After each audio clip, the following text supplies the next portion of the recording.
Test. Me test arrived on a Wednesday morning. The first instruction was to book the courier for the completed tests to be returned, as they had to be picked up on the same day as they were done. This is easy to do online, but the collection time was to be the next day between 8 a.m. and 6 p.m. The test had to be ready, of course, for the courier when he arrived, so it had to be done for 8 a.m. Thursday morning. I watched the 10-minute video on how to do everything. It all looked pretty simple, and so I set the alarm for 7 o'clock the next day. The next day at 7 o'clock, my wife disinfected the dressing table in the spare room that I was going to use, while I had a look at the instructions, 1 and 2. 1 was wash your hands, which I did, and 2 was use a mirror to check to see where your tonsils are. I could see me tongue, I could see me teeth, I could see me throat, but I could see no sign of any tonsils. I thought, I've probably got some tonsils, so I had another look. I've got a torch in my hand and a shaving mirror in the other, and I looked again, but no sign of any tonsils. So I decided to give up on tonsils and rely on me instinct, and I washed my hands again. Now, first, the saliva test had to be done. This seemed pretty ordinary. Spit into a small funnel attached to the top of the test tube. I've had plenty of practice spitting over the years, but the quantity required to get to their desired level was equivalent to about 4 tablespoonfuls of spit. That involves quite a lot of spitting, and to make matters worse, it had to be all saliva. It couldn't be big spit bubbles. Their advice was to close your mouth, rub the inside of your cheek, your tongue, and think of a favourite food to make you salivate. I thought about beer, battered cod and chips, but at 7:25 in the morning, it didn't really whet my appetite or make me salivate at all. However, I started spitting, and the level they wanted was reached after 5 or 6 minutes of continuous spitting. So I sealed the test tube and I attached the barcode. I didn't write my name on the barcode because it said in the instruction, do not write your name on this, and I sealed it in a plastic bag. Next was the swab test. I washed my hands again. Now, a swab, if you don't know, is like a very long cotton wool bud with a weakened section in the centre for breaking off once the test is complete, so the swab end will fit in the tube.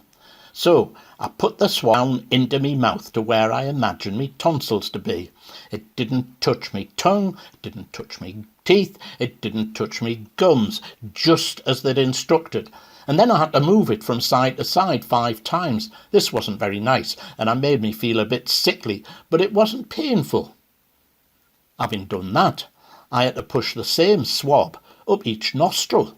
I was glad it was in that order, because I wouldn't have liked to have put the swab down my throat after it had been up my nose, and I had to push it up for about 1 to 1.5 inches until it encountered resistance.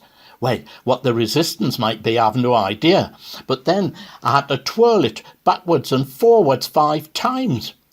And as I did that in the first nostril, the weakened centre part of the swab handle snapped, leaving the top half of the swab stuck in my nose. I was a bit worried, but I managed to pull it out, and I repeated the process in the other nostril with no difficulty. So, everything seemed quite straightforward. I put the swab into a test tube with a screw lid. I attached the barcode. I didn't write my name on the label as instructed, and I went to open the plastic bag for it, covered with biohazard stickers, skull and crossbones, danger of death, etc. I wasn't very keen on this bag, and there was also no obvious way of opening it.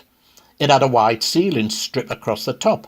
I thought it would just pull open like those plastic bags that your wife stores food in or puts food in to put in the freezer. Some hope. It seemed like an age, but it was probably only 5 or 10 minutes, and I pulled and squeezed and stroked and folded and fetched and pulled this bag. I was in a state of apoplexy, and I was about to throw it on the floor and jump up and down on it when the wife appeared and took it off us. She's far more practical than I am, and she'd obviously work out how to do it. But she pulled and squeezed and stroked and folded and stretched and pulled it for about 10 to 15 minutes too. Her language was utterly unrepeatable, and I thought she was going to destroy the thing, so I said, no, stop. And I went back to the video to see what to do, which simply said, once you've put it in the bag, put the special seal around it. So, next thing, I phoned the Imperial College helpline. I got a recorded message saying this helpline is currently closed and will reopen at 8 a.m. I could see the courier ringing the doorbell at any minute, and I wasn't ready. I was panicking. At 8 o'clock's prompt, I rang again, and surprisingly I got through straight away to a menu option, and a number 5 was for anyone wanting help with the test. Well, that was me, and that took me to another recorded message which said all relevant issues were dealt with on their website. It gave me the address of the way ended the call, but it didn't give us any help, which was what I wanted.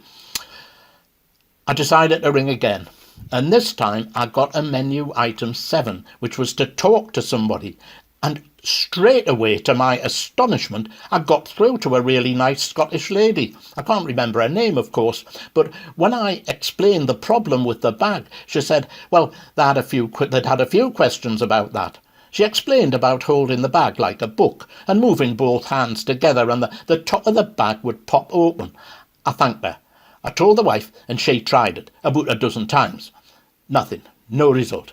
Then she thought she'd probe it with a long painted fingernail, and she probed and probed and probed, and finally she discovered a tiny mark, which, when she rubbed it between 2 fingers, finally made the bag come open. Brilliant! I sealed the test tube with a special biohazard seal, and then got to the final stage where I thought was going to be dead straightforward, and it was to put together the relatively small cardboard box, about the size of an iPad and about 2 inches deep, to take the 2 tests. It was a single flat piece of cardboard with diagrams on it, obviously drawn by a 3-year-old child who wasn't very good at drawing. And I gave it again to the wife. She's much better at that sort of thing than I am, and it took her about 15 minutes and some more extraordinary bad language to complete it. But it was complete. It was complete and put in the fridge for the courier by about 8:25 that morning. It was collected by the courier at 5:45 that evening. Phew!